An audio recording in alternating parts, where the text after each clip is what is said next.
Oh, Andy, we are so grateful to have you with us on your Midwest Home Show. Thanks for coming.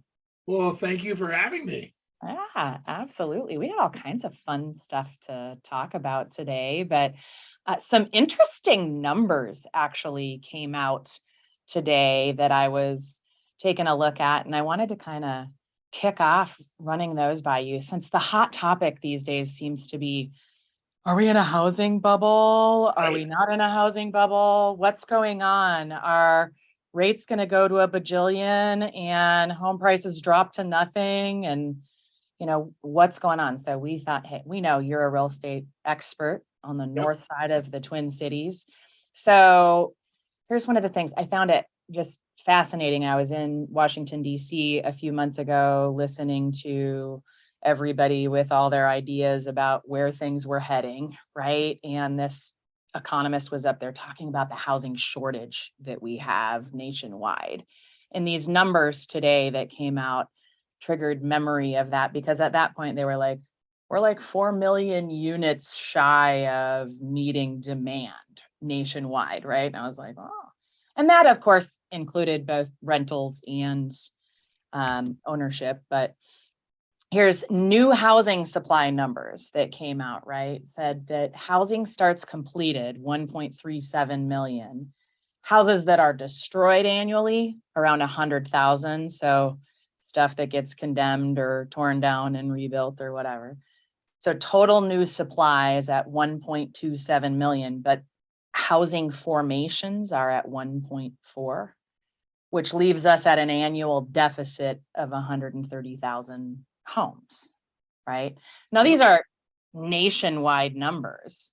So Rebecca and I were talking about that a little, and it was like, but I don't have the Minnesota detail yet around that. I know you're a smart guy and you keep your finger on the pulse of all of that stuff. My guess is you have a little bit tighter rein on what might be going on here and specifically north of the Twin Cities. So how's that for a lot to throw at you as we kick off I today? didn't take notes of all the questions in there, but the no.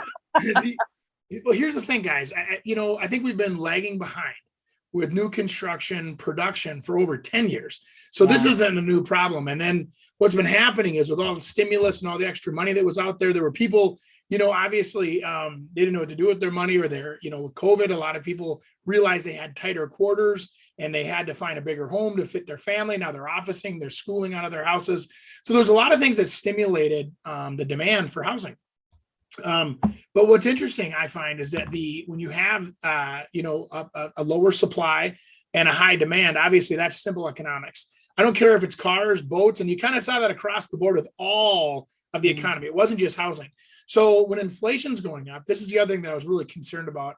People are saying now that we're looking at an inflationary, almost at 17% for this year. Mm-hmm. So take housing that went up 12% and means we went backwards 5%. We should be higher than we are to keep up with everything else proportionately. And Right. people don't want to put housing into that factor, but it's reality.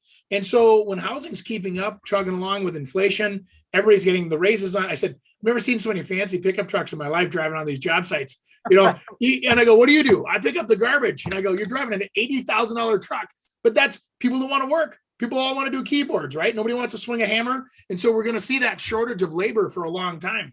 I for the first time this last year was invited back. I used to like to always go in and speak with schools, trade schools, high schools, talking about vocations. And I said, I'm a real estate agent at heart. I said, I'm a marketing guy. I love, putting things together. I love advertising, promoting. But one thing that is very gratifying is taking someone through the journey of building a new house, from conception to here's the keys, right? So drawing on a napkin, let's make that bedroom bigger. Let's do this. And then all of a sudden you give them the keys at the very end. And I said, how many of you guys have ever thought about being in the construction process? Framing, concrete, electric, plumbing. I'm talking like it was goose eggs. There was nobody, right? And so now a lot of these schools are finally starting to push again that it's okay and that you can make a wonderful living with great benefits. And here's the thing. You can start today. I'm telling you, you can take anybody today. I can put you on my job sites at $20 an hour. You don't even have to know what end of the hammer to swing. Right. I mean, think about that. When I was a kid, I was making $4 an hour digging trees. I was like literally, digging in clay and bugs biting you. And I mean, for $4 an hour. And I mean, it's like, so Hey, I got 3.17 an hour for slinging caramel corn. So I'm just saying, like, you could eat yours. I had trees. Those are very, or dirt. or dirt. Yeah. The clay sticks in your teeth. So, but what it comes down to is like, so there's a lot of funny things that have been happening in the last couple of years. Here's one really cool fact though, that I find super interesting. People are worried about the market going to heck again, right? And so you look at the stats, and these are facts. So I'm a big facts over fear, right? Yep. Your gut might be scaring you, but back it up with some facts, and then you might not be as scared as you think you should be, right? Or you think that you are. And the fact is, 40% of the houses across the nation, this was National Association of Realtors. Go to their source, go to their websites, and you can look this stuff up. 40% of the houses in the U.S. are owned free and clear. Mm-hmm. No mortgage. I know. 40% of the houses can't get foreclosed on, right? Then they talk about the other 60% of the houses that have significant equity. The average U.S. home last year appreciated almost $70,000. That was like $56,000 in Minnesota, but it was like 70-some thousand nationwide in appreciation. Yeah. Renters didn't get that, by the way, just so you know. Only the owners did. So people that invested in themselves got that appreciation. Renters don't get that, Yeah. Rebecca, what's the interest rate on rent? I think it's 100%. Yeah. Yeah. Well, think about that. And they went up like 12% last year on average. So now rents are going crazy. And I'm like, what are you going to do? If so this is where, even though everybody's kind of scared of housing, I think it's one of the best investments you can actually make. If you get into housing, you live there, you can maintain it, you can build the equity. House values, just like stock values, portfolios, they might bounce around a little bit. They never bounced around in the beginning of my career. Everything just went steady and up, slow. Now we start to see some volatility to the marketplaces. But when we have supply and demand game being played, right now, there's not enough supply. That's why builders are still busy. You're like, oh my gosh, they should all be packing up and you're waiting for a cold winter. I don't think so. We still have over 100 houses under production right now, people moving into houses through the middle of next March, which I'm telling you, little secret, that'll show strong housing numbers through the middle of next March. So when everybody's like waiting for this big crash, it's not there. Well, that's why I was looking at those numbers came out today too, right? And it said that authorized but not completed housing starts, right, are still up 16% year over year. So 100%. We look at how many loans we still have in the pipeline of people that are waiting for their homes to be built. Right. And it's been taken 12 months sometimes for homes to get to completion because of the supply.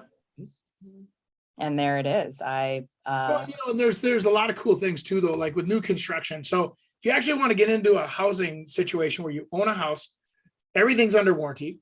There's no, you're going to have what they call lot taxes instead of the whole house tax for at least usually a year, sometimes 18 months, depending on the ratio, right? So now we have great lenders like you guys that are offering and helping builders out, where the builders are even offering low interest rates for the first 2 years on those houses. So you build it and your payment's down at, 3.5% or 4% or whatever it is, and that goes to 4.5%, 4% or whatever. And then by the time they're done, you're locked in on a 30-year fixed rate. So it's not one of these goofy products from the early 2000s that, set you up for failure. These are solid bomb loans. Yeah. And then if everything that you're fearful of happens, let's say the economy goes to heck, well, guess what'll happen with interest rates? Refinance. Right. So and then you're still living in a new house with everything under warranty. You get the most amount of life out of those items. So that's why I'm still a very proactive proponent of new construction, especially for people that aren't real good with their mechanical skills. New houses are a way to go, man. You can have everything under warranty. Everything's covered. You don't have to worry about stuff breaking. You call people, right? 100%. Rebecca, do you want to talk a little bit more about the product? I kind of took over your show. No, not it. That's why you're here. Yeah. That is why you are here. Exactly. We knew you'd keep it entertaining, by the way, too, right? But I'd love for Rebecca to talk a little bit more about the product that you were just describing and just kind of fill in some of those gaps from a financing perspective and what that is. Yeah, I mean, it's a really amazing product. It's called a 2-1 buy down, or you can do a 1-0 buy down as well. So essentially what it is, kind of like what Andy was saying, is for the first year, the interest that you're paying for the first year is 2 percentage points lower than the qualifying rate for that 30-year term.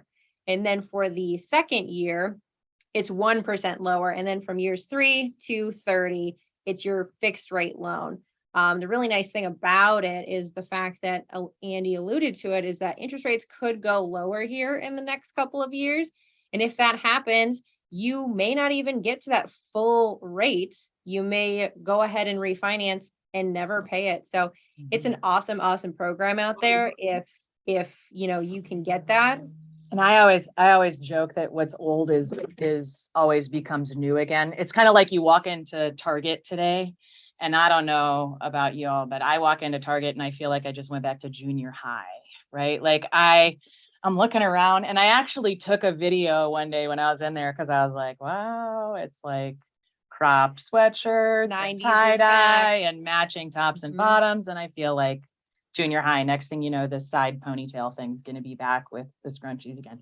But anyway, I digress. The reality of you didn't talk about Jordache jeans yet, or the Gloria Vanderbilts yet, but those were nice too.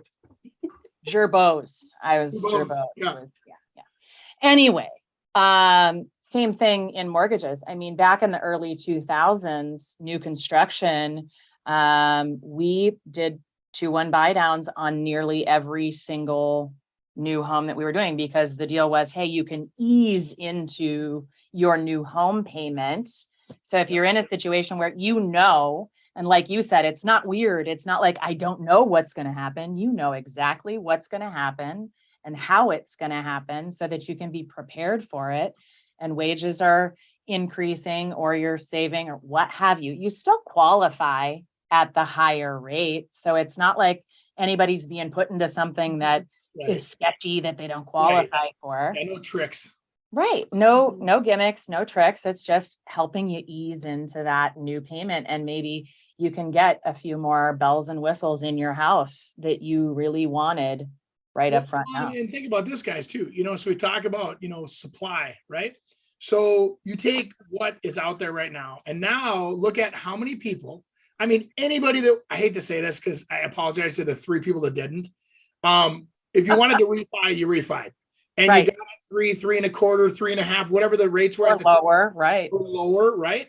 Mm-hmm. Most of the country right now has such low payments, they can't afford to go rent. And they also will not want to give up those payments. So what I think is going to happen, you guys, honestly, is I think you're going to see a lot of the market even get tighter, because those people aren't going to sell. They can't afford to. They can't, and they'll just ride that appreciation train and pay those houses off. And you're going to see a lot of the market that got just locked up because it's safe, secure, it's fixed. And so when people say there's a housing crisis, I say, you don't know what you're talking about. I go, the facts are all over the place. Plus the fact that, think about this, 25% of the houses sold in June in Minneapolis and the Twin Cities metro market were cash. Mm-hmm. Guys are not even using the banks. They're like, I'll write a check for this one. You know what I mean? So you got people that are out there still with tons of extra, money fueling this market. Mm-hmm.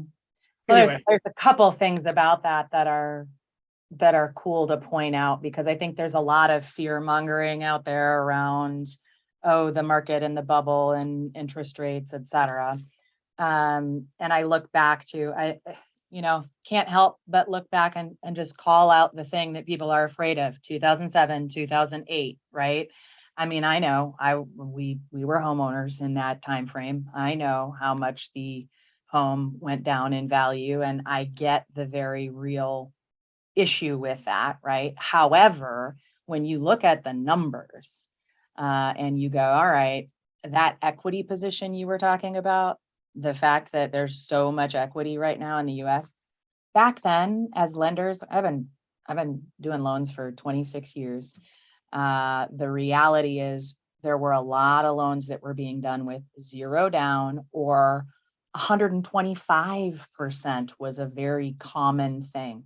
A whole lot of adjustable rate mortgages, a whole lot of 80/20s, a whole lot of different things were going on in that season. I had people buying negative AM houses, negative amortization, where they were short term. I'm going to buy it, live here 2 years, make a ton of money and move. And then they got stuck. But see, that's what I'm talking about, shenanigans. And then Right. what are you guys saying for, what do you say right now? The average person's income that they've been dedicating to their mortgage payments right now, isn't it like Way really less. low? It's way less than it has been. I always used to say back then it was, I want champagne on a beer budget. And now everybody's like, oh, it's okay. I'll have the beer. Mhm. So it's like, And I do you mean, have any beer on sale? way, way more, way more conservative, which Everything is sandbag. That's I why love. you know, and kind of the historical side of it too. I researched all this too with looking at like, you know, during inflationary times like we're in, you know, how many times did interest rates actually, or the, you know, the inflation goes up? How many times did houses devalue? Over the last 6 recessions, only one period did our last 6 recessions that houses actually go down in value.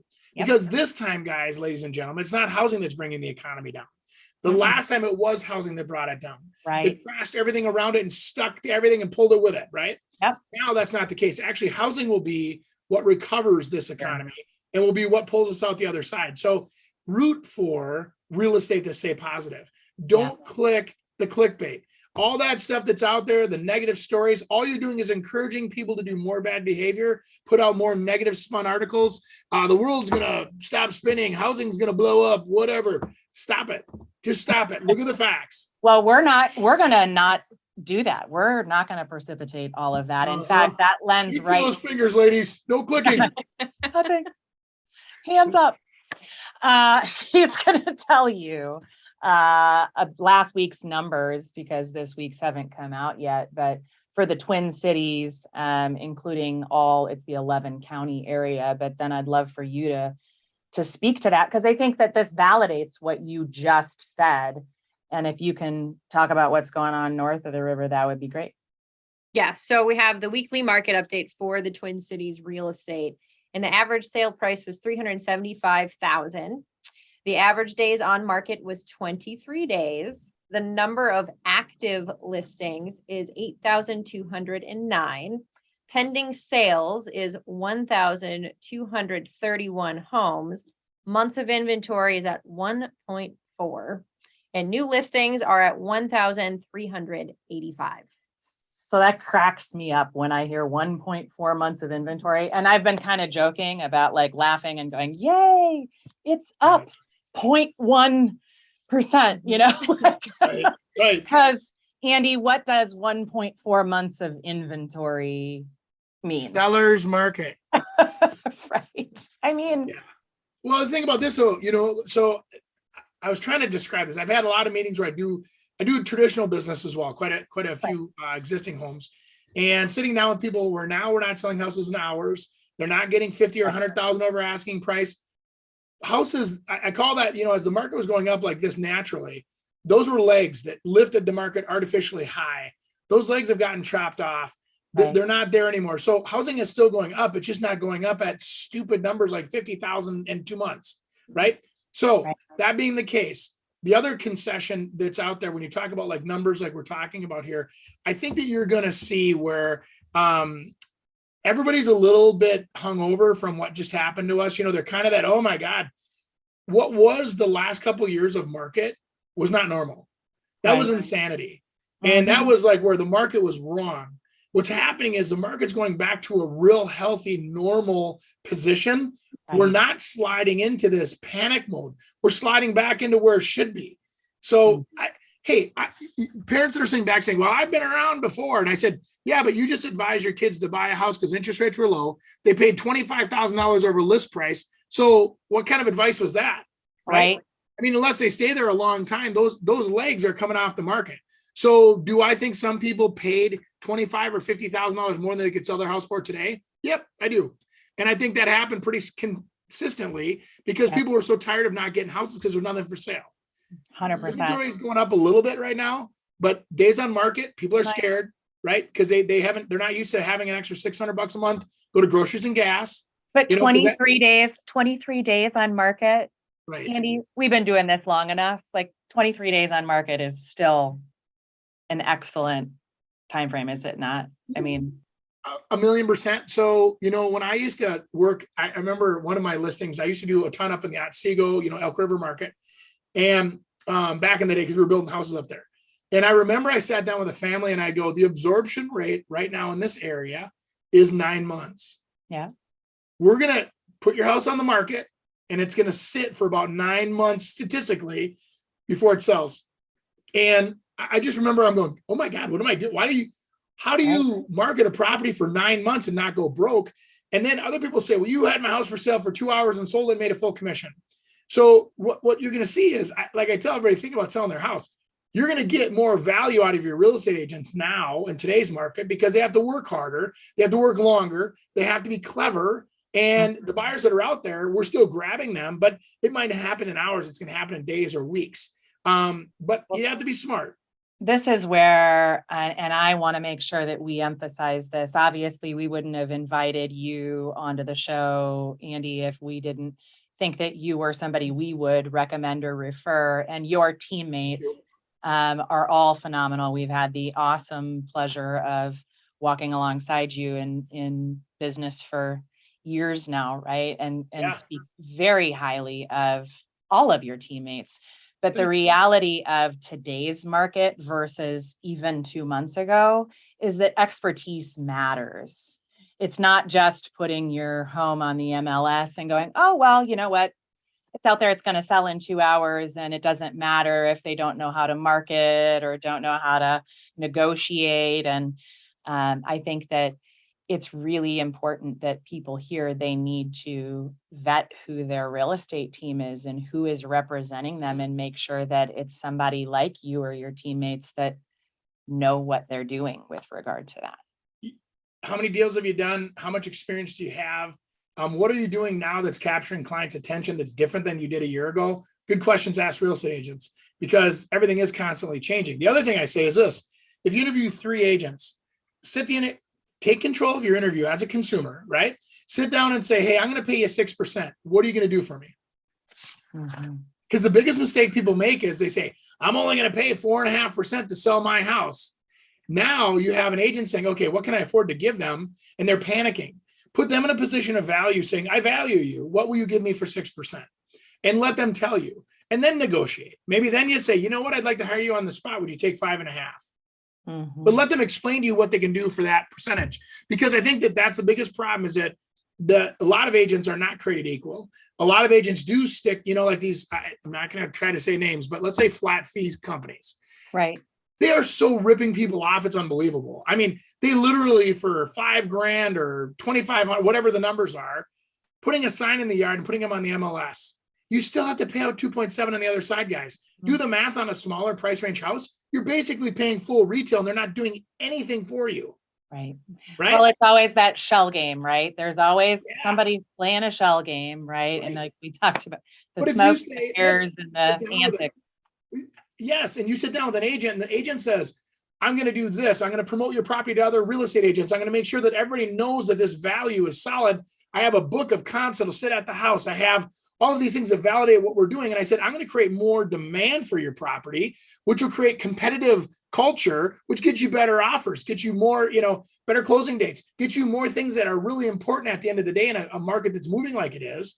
And you're going to be dollars far ahead. You're not even going to remember paying that commission, because you might get an extra 10, 15, 20,000 than you would if you tried to do it yourself. Right. And that's pretty lenient. Even it's probably even better than that you can do. Well, I have always said, and will continue to, even with 26 years in the business and being around real estate, my dad having been a general contractor, my mom was in the business, like it's been a family affair for a long, long time. I feel like I am educated in the area of real estate. I would never represent myself. No, I wouldn't. I also don't do my own surgeries. I also don't do my own cavities. Are you a dentist or a doctor? Well, but here's the thing. Let me, because I want people to understand. I am one of the most proponent guys of having industry change. And here's the thing. If you have the ability to sell your house yourself, you should do it. As long as you know you're not leaving money on the table, or if you have an agent that will do limited services for you. Let's say that you have a brother that wants to buy your house and he's willing to pay you what it's really worth, and you're okay with that. You hire a real estate agent like myself, I'll come over and do it for a flat fee or a percentage, a very small percentage. real estate agents don't have to all be 6% all the time. That's Right. one of the cool things I think you'll see out of this change in the economy. You're going to see people asking for a broad range of services.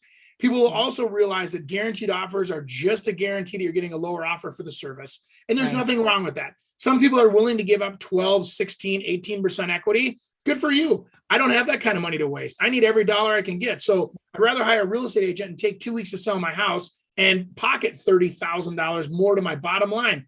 Because remember this, ladies and gentlemen, when it comes off the top, it's not coming out of my pocket, it's coming out of your pocket, right?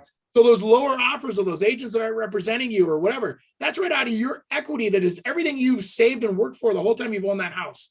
Mm-hmm. I don't know. It drives me crazy. As you can tell, I'm pretty passionate about it. I'm Not at all. What do you think? No. I don't think this LaCroix is the caffeinated one. I don't think. Andy does not need caffeine. Well, Andy, those are all excellent tips, and we so thank you for being with us today and sharing. Again, we will drop your contact information in the comments so that everybody has your contact to reach out to you. But any parting thoughts as we close? Sure. I would love to help anybody that, if you've been sitting there on the sidelines waiting for a strategy session and you want to talk about what can we do to win, meaning how do we find what you're really looking for, make you feel like you got a good deal, sell your house. I do equity evaluations where we really sit down and show you, hey, do this, this, and this, you'll get this much more, or don't do anything and we'll sell it for this. A lot of people really like that because here's the deal. You're smarter than me. I just know real estate really well. And so I'll put all the facts in front of you. You make your own decisions and you know what's right for you guys. I think that's a key thing because right now I have literally a ton of people looking for properties. We've been doing a lot of deals non-MLS where we don't even have to list it for sale as long as you're okay with it. My only hang up will be is I'll talk to you like you're my sister and I'll say, hey, we might be leaving money on the table here. Are you sure you don't want to do that? Or, we should maybe list it for a week, see what happens. We can always go back to this offer, right? And so some of that. So if you want to market on your house, let me know. I do them I don't charge anything to do them. And I sit down with you. I help you strategize on how to get your house ready to sell to get more money.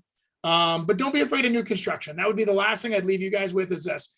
New construction is even though the price is higher, the cost is lower to own it. Right? You don't have the furnaces, the water heaters breaking. You don't have new windows you need, or you have to replace the door because it leaks. All of those things are put to the side. So, and remember, right now, even under 6%, interest rates are on sale. I wouldn't lend you money at 6% if I was building. I'd want 10 or 15%. You know what I mean? Right. So whoever's lending money at 6% is still giving you, I think, an excellent value and an opportunity to own a house. Interest rates are still great. Again, doing this for a long, long time. Interest rates sub 6% are phenomenal still historically. Yeah, so. Exactly. Yeah. Mm-hmm. Well, right. Thanks, Andy, so much for being on. We truly appreciate it. We enjoy having you on. Have a laugh. Have some. You guys are so nice to me. I'll come back anytime you want. Thank you. All right. See you guys.